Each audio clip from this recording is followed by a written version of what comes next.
Atos dos Apóstolos, capítulo de número 16.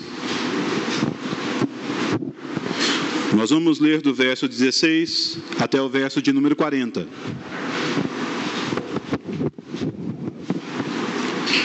Atos, capítulo de número 16, dos versos 16 até o verso de número 40. O que nos diz a palavra do nosso Deus. Aconteceu que, indo nós para o lugar de oração, nos saiu ao encontro uma jovem possessa de espírito adivinhador, a qual, adivinhando, dava grande lucro a seus senhores. Seguindo a Paulo e a nós, clamava, dizendo: estes homens são servos do Deus Altíssimo e vos anunciam o caminho da salvação. Isso se repetia por muitos dias. Então Paulo, já indignado, voltando-se, disse ao Espírito: em nome de Jesus Cristo eu te mando, retira-te dela. E ele, na mesma hora, saiu. Vendo seus senhores que lhes desfizera a esperança do lucro, agarrando em Paulo e Silas, os arrastaram para a praça à presença das autoridades. E levando-os aos pretores, disseram: esses homens, sendo judeus, perturbam nossa cidade, propagando costumes que não podemos receber nem praticar porque somos romanos. Levantou-se a multidão unida contra eles, e os pretores, rasgando-lhe as vestes, mandaram açoitá-los com varas. E depois de lhes darem muitos açoites, os lançaram no cárcere, ordenando ao carcereiro que os guardasse com toda a segurança. Este, recebendo tal ordem, levou-os para o cárcere interior e lhes prendeu os pés no tronco. Por volta da meia-noite, Paulo e Silas oravam e cantavam louvores a Deus, e os demais companheiros de prisão escutavam.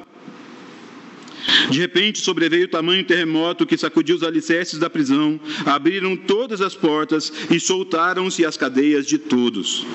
O carcereiro despertou do sono e, vendo abertas as portas do cárcere, puxando da espada, ia suicidar-se, supondo que os presos tivessem fugido.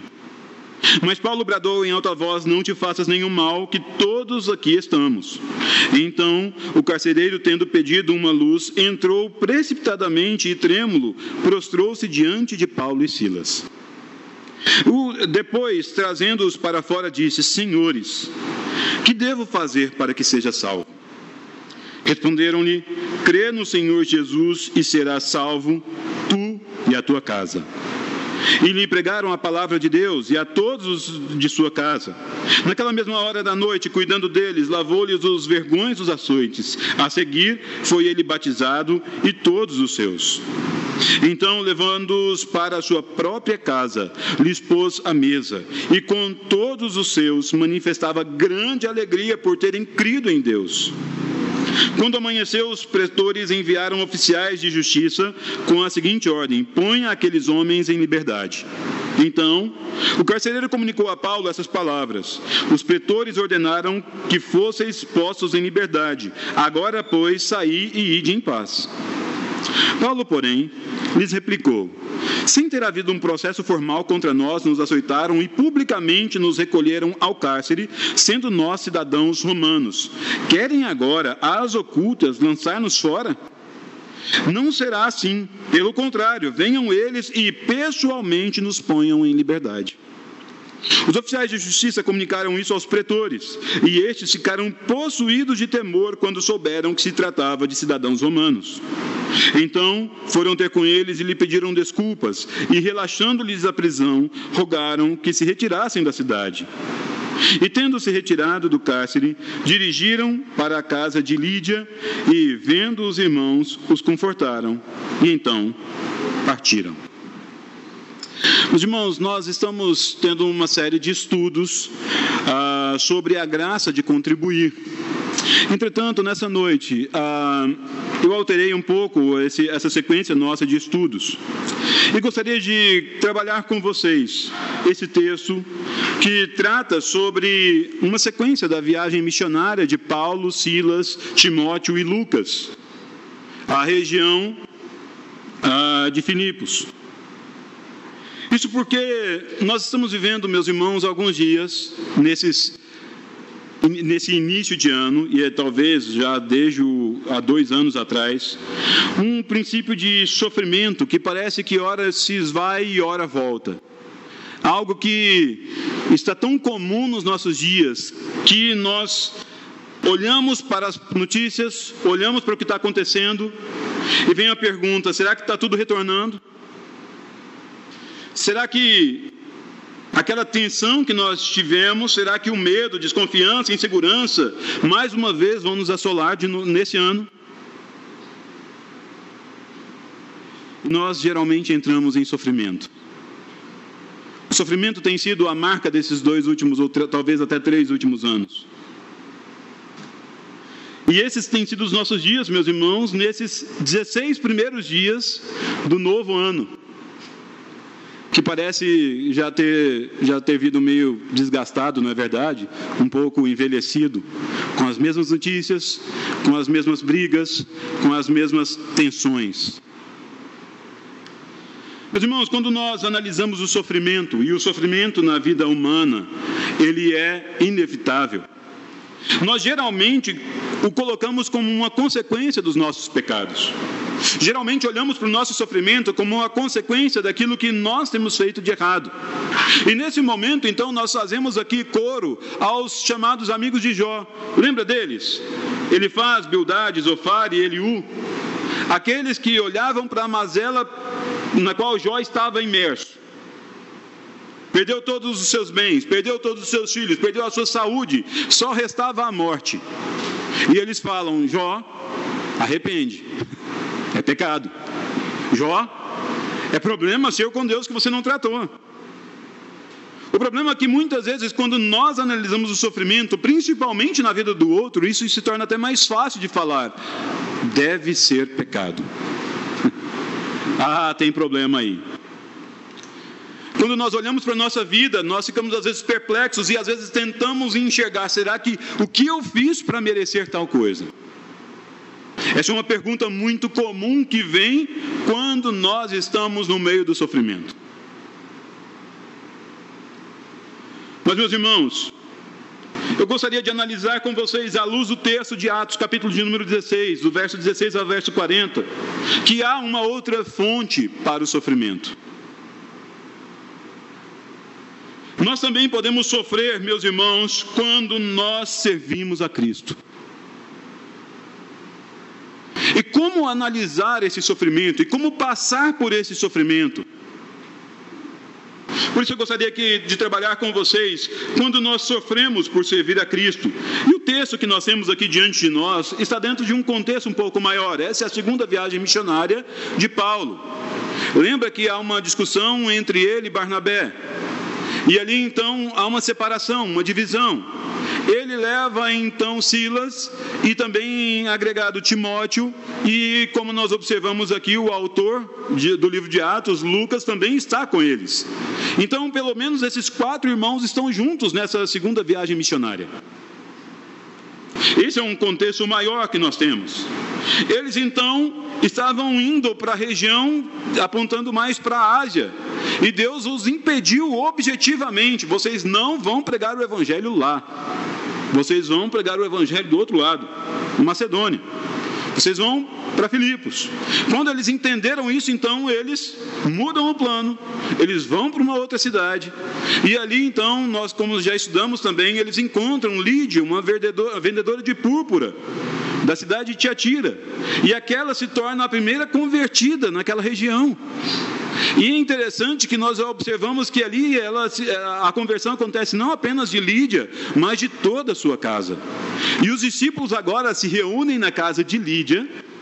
Os missionários ali estão agora recebendo os cuidados dessa irmã preciosa. A igreja em Filipos começa dessa forma. E o texto que nós temos aqui diante de nós fala da continuação dessa obra missionária. E nós observamos, meus irmãos, que a continuação dessa obra missionária, ela se desenvolve em meio a sofrimento. Não por pecado, não porque de alguma forma eles ofenderam a Deus, e certamente eles ofenderam a Deus com seus pecados.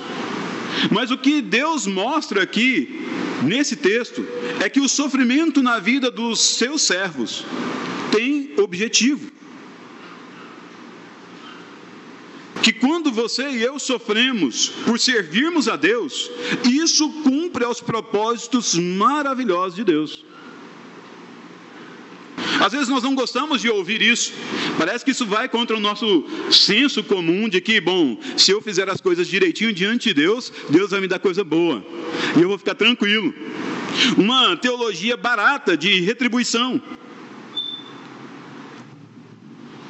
Nós, depois, quando ampliamos essa chamada teologia de retribuição, entendemos a teologia da prosperidade, em que fala que se você fizer coisas boas, Deus certamente se obriga agora a te dar coisas boas. E se você fizer coisas más, então Deus vai te dar coisas terríveis. Então, se você está sofrendo, é por conta do pecado. Mais uma vez, caímos nesse senso comum, nessa vala comum de uma teologia barata. Mas o que a Bíblia nos ensina é algo bem diferente disso. É óbvio que eu não estou aqui negando que quando nós pecamos, nós temos consequências do nosso pecado. E olha que, diante de Deus, nós nem temos toda a consequência do nosso pecado, porque Cristo assumiu a principal dívida do nosso pecado, que é a morte. Nós temos consequências dos atos nossos, mas ainda assim atenuados pela graça e pela misericórdia de Deus. Eu não estou negando esse elemento, mas o que eu quero que nós observemos nesse texto é que o sofrimento, meus irmãos, ele também existe porque nós obedecemos e nós servimos ao nosso Deus. E isso, nem de longe é uma maldição, mas se torna uma bênção, porque cumpre aos propósitos de Deus. O primeiro elemento, meus irmãos, que eu gostaria que você observasse comigo, está aí no verso 16, 17 e 18. E ele mostra que nós sofremos porque nós estamos em guerra contra o diabo. A pergunta que deve ficar na minha e na sua cabeça é: por que nós sofremos se nós estamos servindo a Deus? Por que nós sofremos se estamos fazendo as coisas direitinho? Por que eu estou sofrendo se eu tentei criar meus filhos na disciplina do Senhor? Por que eu estou sofrendo tanto, sendo que eu sou um servo, eu sou um funcionário obediente, eu cumpro as minhas obrigações, eu faço até melhor do que muitos outros? Por que eu estou sofrendo desse jeito, se na escola ou na faculdade eu sou um bom aluno? Às vezes esses questionamentos batem na nossa cabeça, porque é essa teologia barata que o mundo tenta colocar para você e para mim. Mas a primeira pergunta que nós temos então na nossa mente é: por que nós sofremos? E a resposta do verso 16, 17 e 18 fala que nós sofremos porque nós estamos em guerra contra o diabo. Simples assim. Observe comigo o texto. Quando eles estão indo então para o lugar de oração, naquele mesmo lugar onde Lídia antes estava orando, e ali então houve a conversão daquela valorosa irmã,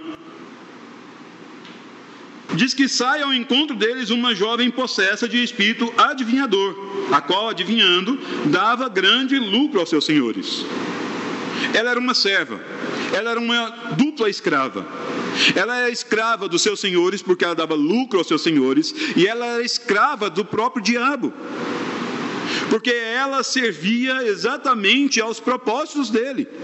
Era essa a condição daquela menina, daquela jovem. O texto nos mostra que ela seguiu Paulo e Silas, e também Lucas e o próprio Timóteo por muitos dias. E ela falava uma verdade. Veja o que aquela mulher falava, impelida pelo próprio demônio: estes homens são servos do Deus Altíssimo e vos anunciam o caminho da salvação. Estranho isso, não, meus irmãos? Olharmos alguém possesso falar uma verdade tão clara como essa. Talvez na minha e na sua cabeça fique a pergunta: mas para que Paulo ficou tão irritado então, sendo que ela estava falando a verdade? Vejamos, estes homens são servos do Deus Altíssimo. Isso era verdade ou não? Verdade. E mais, esses homens anunciam o caminho da salvação. Verdade ou não? É verdade. Aquela verdade estava ali posta e ela gritava essa verdade. talvez seria o carro de som para dar de alguma forma, um pouco mais de luz ou de conhecimento que ali estavam servos do Deus Altíssimo que apresentavam a salvação. Mas o que nós entendemos e o que nós observamos na sequência desse texto, meus irmãos, é que isso se repetiu por muitos dias e isso gerou a indignação de Paulo. Talvez você também possa pensar, mas Paulo aqui ficou estressado demais à toa, por que ele ficou tão indignado? Meus irmãos, nós não podemos tirar os olhos daquilo que estava acontecendo. Paulo sabia que aquilo era um espírito adivinhador. Paulo sabia que aquilo ali estava a cargo do próprio diabo. E ele é o inimigo nosso. Ele é o inimigo do reino de Deus. Ele não cogita das coisas de Deus, mas das coisas do mundo. E mesmo que, de alguma forma, aquela menina, uma adivinha, que dava lucro aos seus senhores, estivesse falando algo que fosse verdade,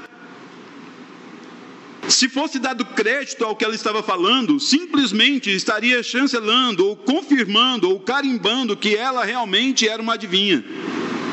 E que ela realmente tinha alguma autoridade. Que ela de verdade estava agindo de maneira benéfica.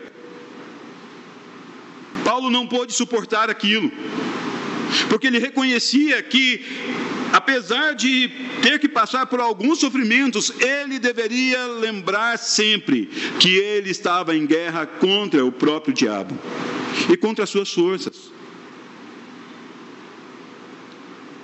Quando nós entendemos esse contexto, meus irmãos, Paulo então fala, essa menina, essa jovem precisa ser liberta. Ela precisa ser liberta desses seus senhores. Ela precisa ser liberta do poder de Satanás. Em nome de Jesus Cristo eu te mando, retira-te dela.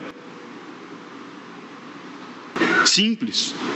Tão diferente dos exorcismos televisivos que nós temos hoje, que são conversas, que são quase que um bate-papo com as forças demoníacas. Não há papo, não há conversa, não há elementos a mais, simplesmente no poder do Espírito Santo, no poder de Jesus Cristo. Retira-te dela. E o resultado, ele na mesma hora saiu. Quando nós observamos, meus irmãos, que nós estamos em guerra contra o diabo, nós entendemos que nós não podemos dar nenhum tipo de terreno ou de folga ao nosso inimigo. Essa é a realidade.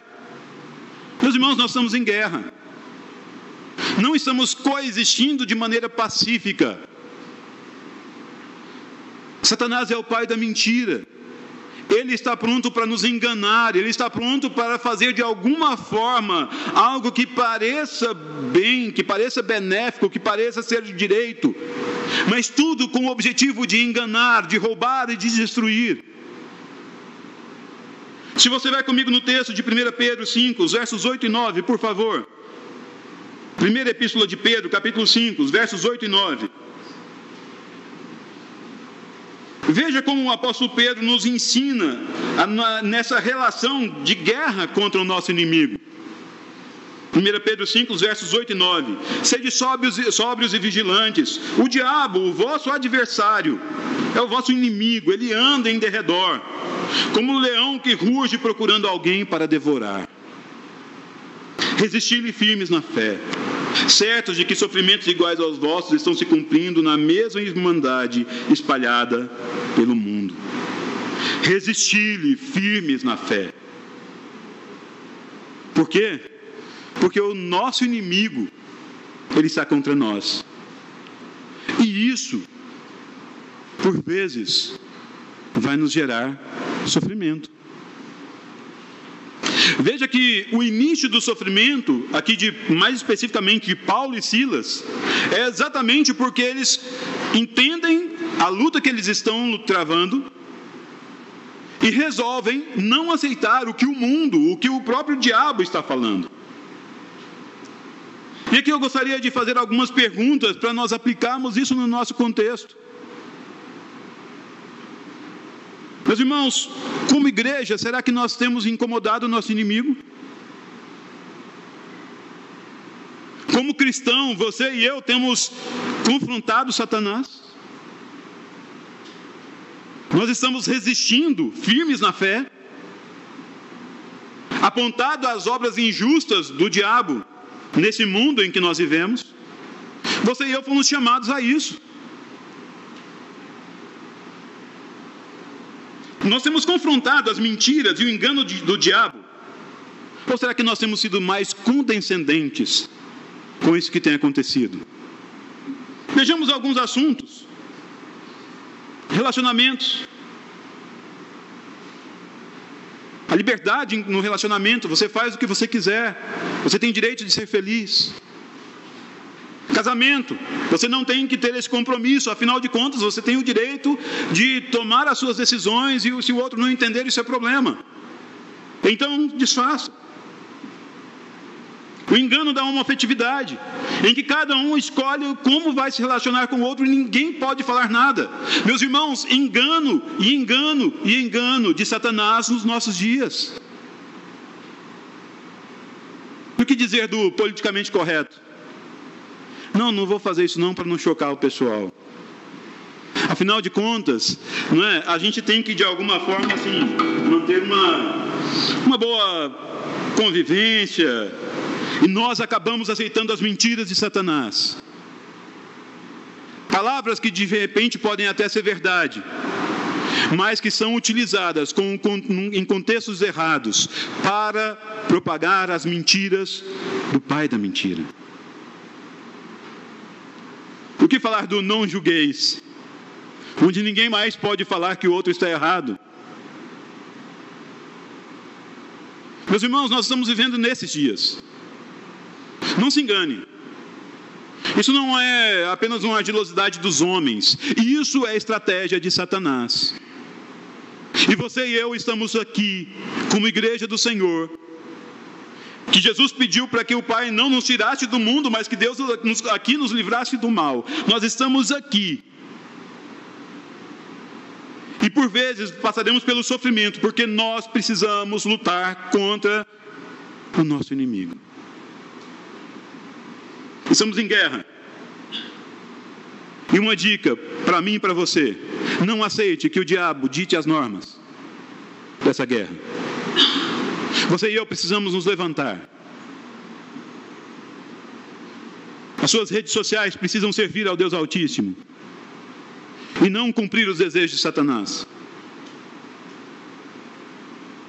Os nossos relacionamentos precisam falar que existe um Deus e que Deus, Ele requer de nós uma santidade.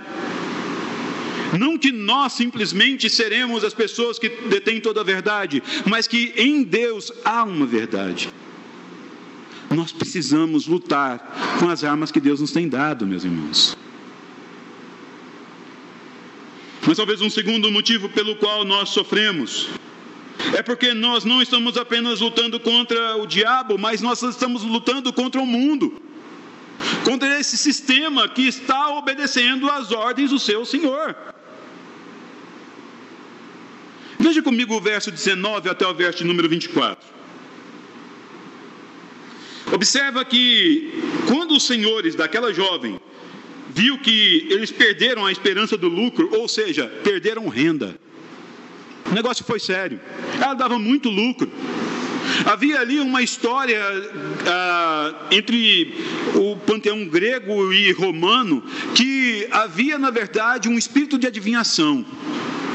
E aquele espírito chamado Piton, ou Piton, ele de alguma forma estava nessa menina, e aquilo era muito lucro. Entre os gentios aquilo era comum. Quando ela fala, eles são servos do Deus Altíssimo, quando ela fala, eles declaram o caminho da salvação, é como se de alguma forma ela conhecesse eles então previamente. Mais uma vez, observe como o nosso inimigo é terrível. Estaria então mostrando que ela realmente é alguém.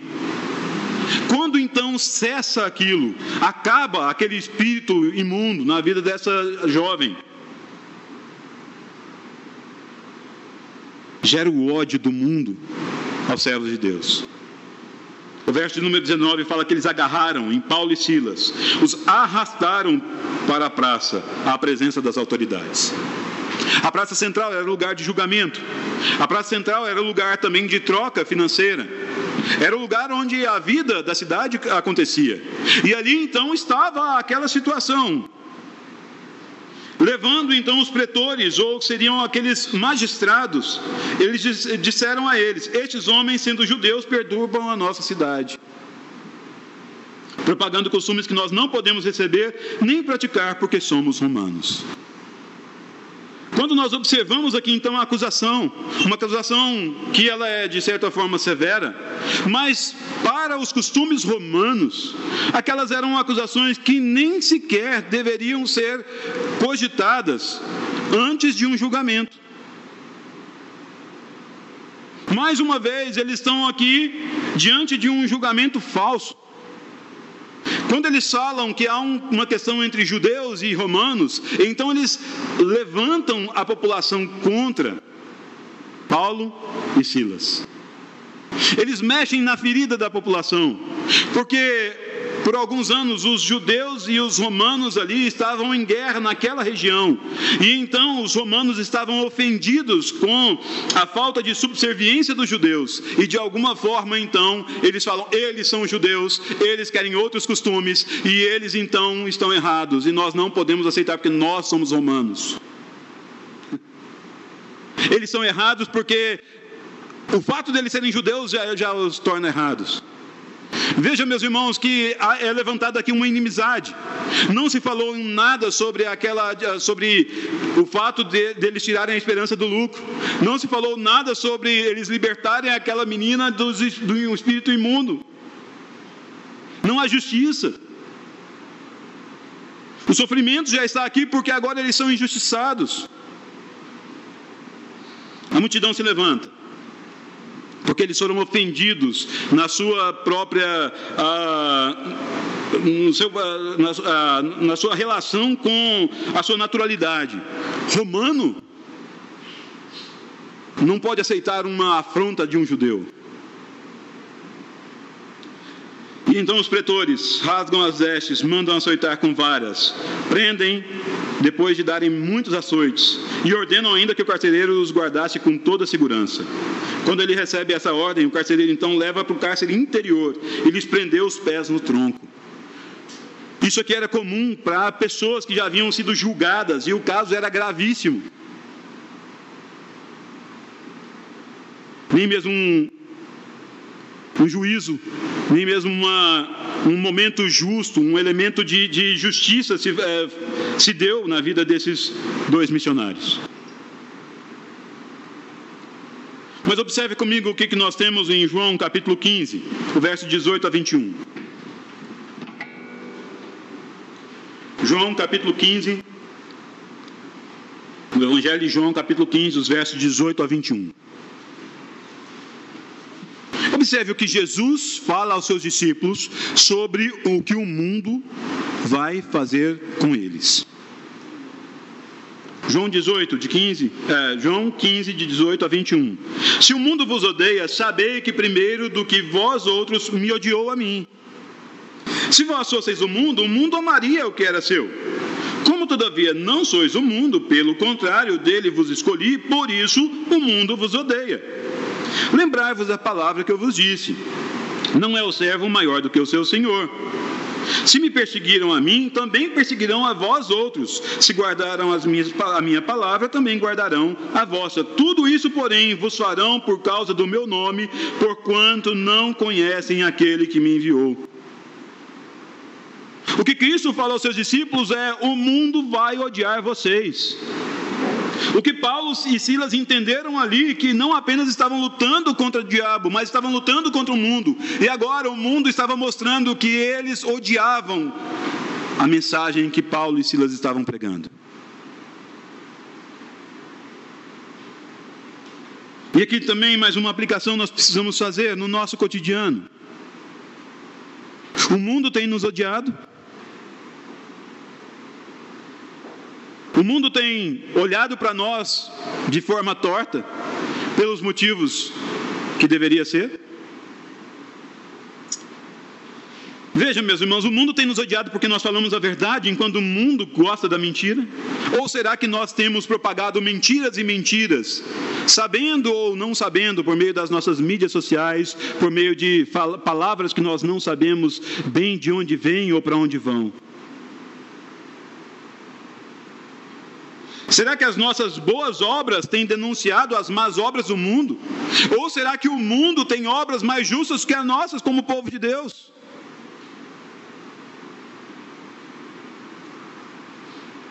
O mundo nos odeia, meus irmãos. Será que essa é uma realidade no nosso contexto aqui em Goiânia hoje? Será que o mundo nos odeia porque nós temos sido justos? Ou será que nós somos odiados porque nós somos às vezes intransigentes, inconsequentes? E em alguns casos até mesmo irritantes? Não estou falando que nós temos que ser, de alguma maneira, pessoas que são mal vistas simplesmente porque nós somos cristãos. Mas nós precisamos entender que o mundo terá inimizade conosco se nós cumprirmos a palavra de Deus. Se nós formos luz de verdade e sal que salga, o mundo vai nos odiar. Isso não significa que você e eu não temos que ter empatia. Nós temos que ter empatia sim com as pessoas. Nós temos que ter relacionamentos que visem mostrar o evangelho real. Isso é relacionamento. O relacionamento ele não acontece simplesmente por meios acusatórios. Ele acontece por meio de algo comum. Pontes de contato entre o meu contexto e o seu contexto que nos permite conversar. Nós precisamos desses elementos de contato, mas nós precisamos entender que há uma diferença da minha existência e da existência daquilo que está no mundo. E eu não posso aceitar que o padrão do mundo seja agora o meu padrão, para de alguma forma eu poder comunicar a verdade.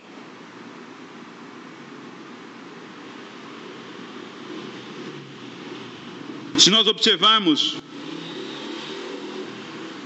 Paulo, Silas e a igreja, de um modo, estavam sofrendo porque eles estavam lutando contra o diabo, estavam lutando contra o mundo. Mas eles também estavam sofrendo para que pelo testemunho deles, outros pudessem ser alcançados pela graça de Cristo. E é isso que nós observamos na sequência do texto, do verso 25 até o verso 34. Um grande terremoto vem, sacode a cadeia, as portas saem dos seus ferrolhos e ficam abertas. As correntes que estavam presas provavelmente nas paredes e nas pedras, elas se rompem. Todos ficam livres. E isso acontece logo depois do verso 25. O verso 25 nos fala, por volta da meia-noite, Paulo e Silas. Prestem atenção, meus irmãos, depois de ter apanhado, depois de terem suas roupas rasgadas, depois de terem sido ultrajados, acusados injustamente e sofrido dano, eles cantavam louvores a Deus e oravam. E eles não faziam isso aí meio que em silêncio, apenas no coração. Eles faziam isso de modo que todos ouviam. Então vem um terremoto. Eles são libertos. O carcereiro olha aquela situação. Ele é romano. Ele sabe que é pena de morte. Porque a fuga de um prisioneiro implicava que o próprio carcereiro pagaria com a vida. Ele puxa de uma pequena espada, um punhal que ele tinha ali, ele vai se matar. Desespero. Então Paulo grita lá de dentro: não te faças mal. Todos nós estamos aqui.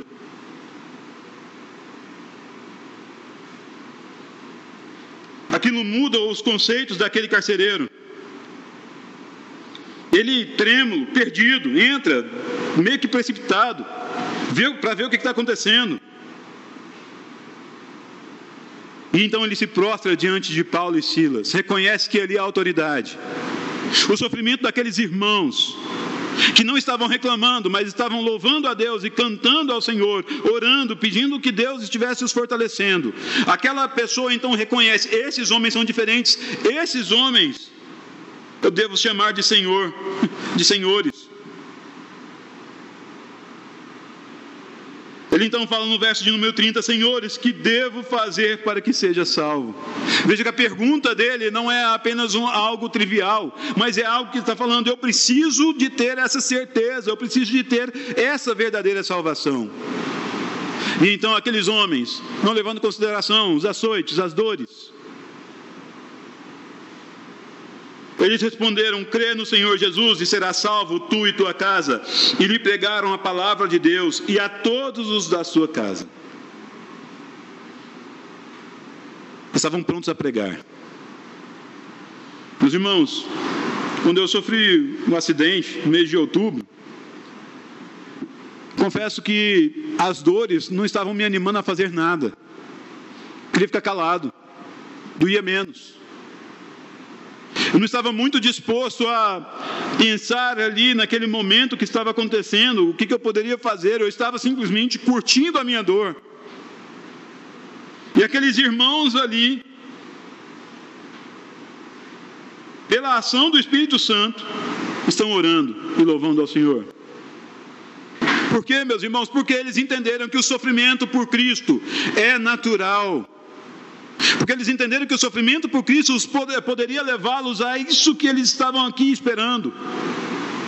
Agora, se soma a família de Lídia, uma segunda família de convertidos, meus irmãos.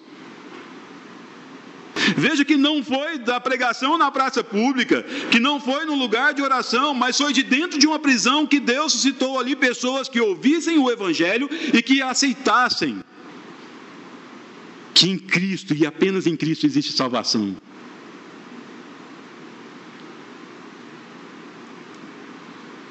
E ali, uma transformação de vida, clara, imediata. Aquele que era o carcereiro agora se torna o cuidador. Aquele que recolheu na parte mais segura do cárcere, na masmorra mesmo, retira dali, retira do tronco, coloca dentro da sua casa e com alegria serve, cuida dos ferimentos, dá comida.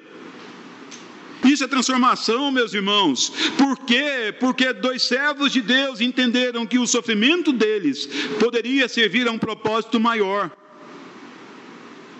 de levar o nome de Cristo a ser conhecido por outros.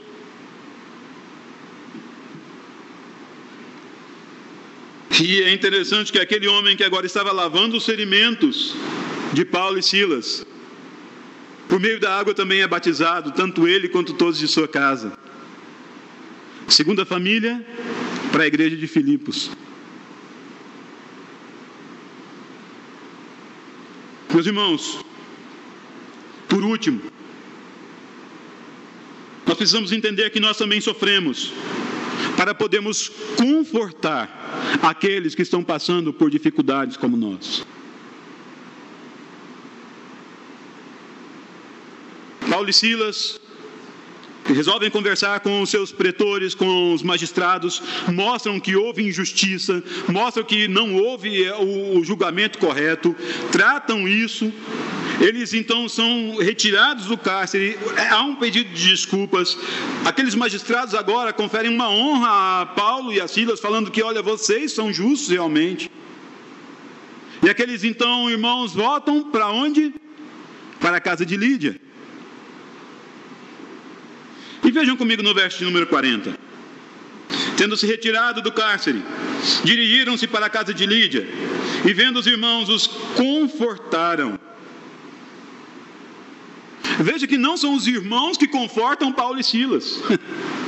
Eles estão cheios de dodói, eles estão cheios de dores, mas não são os irmãos que os confortam. Certamente os irmãos cuidaram deles, mas eles confortam os irmãos, mostrando, meus irmãos, se necessário, por breve tempo, nós passaremos por várias aflições. É isso que Pedro nos ensina na sua primeira carta. Nós podemos passar por aflições, mas o nosso Deus tem propósito em tudo. O seu sofrimento e o meu sofrimento não são vãos na presença de Deus.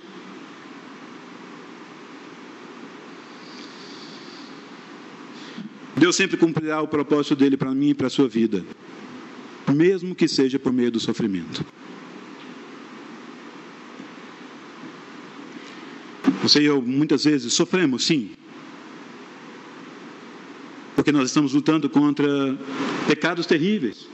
Contra o nosso inimigo, que é o diabo. Outras vezes sofreremos porque nós estamos lutando contra o mundo. E o mundo vai se rebelar contra nós. Ele vai nos acusar e vai fazer isso continuamente.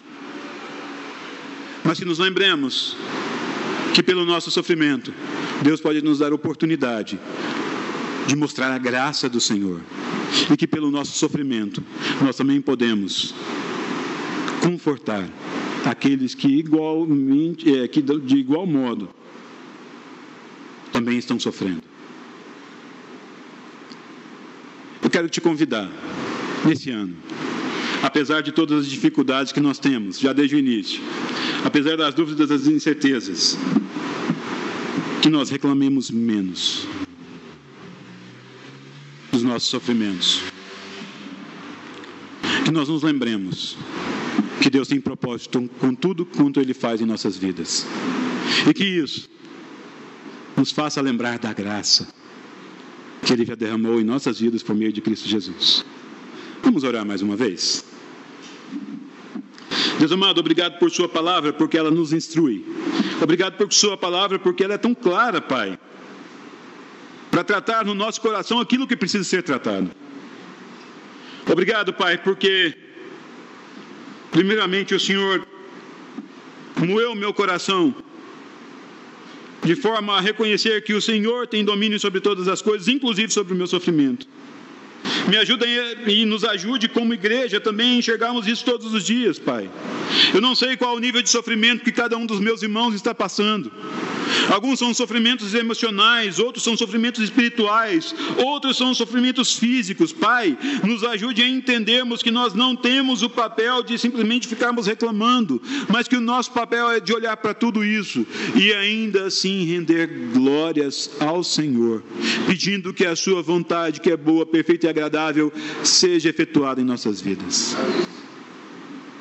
Deus, nós como povo do Senhor pedimos perdão porque reclamamos tanto. Pedimos perdão para o Senhor, Pai, porque muitas vezes nós nem nos damos ao trabalho de refutar as mentiras que Satanás tem colocado no nosso meio. Pedimos perdão, Pai, porque tantas vezes nós nos igualamos ao mundo, no procedimento, nas suas mazelas. E ainda assim achamos que estamos sofrendo demais. Pai, perdão por isso. Nos ajude, Pai, mesmo no meio do sofrimento, a enxergarmos que o Senhor tem propósito. Pai, que não haja reclamação nos nossos lábios, mas que haja contentamento pela ação do Senhor. Oh Deus, tem misericórdia de nossas vidas. Nos ajude, ó Pai, quer seja pelo nosso sofrimento ou pelo livramento que o Senhor nos dá, que nós possamos comunicar a graça do Senhor àqueles que nos cercam, e que o nosso bom testemunho sirva para que outras pessoas conheçam Cristo Jesus e se prostrem diante do Senhor e do Salvador da nossa alma, da nossa vida. Deus, nos ajude também a confortarmos uns aos outros, a animarmos aqueles que estão em sofrimento. E se o Senhor ainda assim for servido em nos permitir passar por momentos difíceis, Pai, que nós nos lembremos que o Senhor fez com que Cristo sofresse todas as dores possíveis em nosso favor. E o que nós sofremos não é nada comparado ao sofrimento de Cristo em nosso favor. Quando as dores estiverem muito grandes, Pai, nos ajude a lembrarmos que o Senhor nos dará alento e alívio no tempo certo. Oh Pai, livra-nos de negarmos a nossa fé. Livra-nos de sermos covardes diante dessa batalha. Livra-nos das reclamações. Livra-nos, ó Pai, de não seguirmos adiante no chamado que o Senhor tem para cada um de nós. Queremos te servir, queremos honrar o Senhor, queremos glorificar ao Senhor. seja em liberdade, seja em cadeias, com as dores do açoite ou na alegria de um banquete. Queremos te servir como povo do Senhor. Assim nós oramos em nome de Jesus. Amém, Pai.